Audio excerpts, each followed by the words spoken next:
Hello, this is Matthew Morrison, lead investigator of Pale Horse Investigations, and I have some very exciting news. But first, I would like to take the time to apologize to our subscribers for being so inactive this past year. In November of 2023, I fell off of a ladder and I broke both my hip and my pelvis. The road to recovery took months, but I am now finally recovered and ready to start investigating again. With that being said, we do have some great news. We have done some rebranding and now have a new logo moving forward. We also now have our own website, which can be found at www.palehorseinvestigations.com.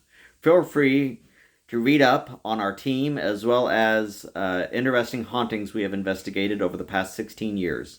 We look forward to going on many more investigations and have started a GoFundMe page for one of them. We are interested in investigating the Beatty Mansion in St. Joseph, Missouri.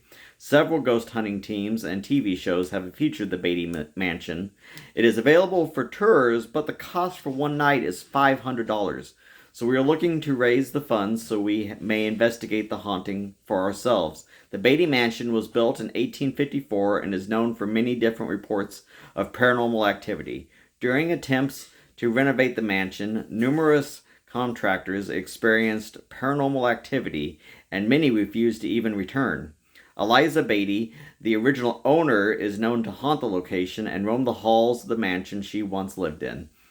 On the second floor is a room that houses what is believed to be at least one child spirit who has been heard laughing and yelling. The first floor kitchen also is a ghost hotspot with various shadowy child-sized and adult-sized apparitions walking around. And finally, the basement is reportedly the most haunted place in the building. It is said to be housed by a male entity who has been seen walking the hallways and laughing. He is said to like to taunt to the guests.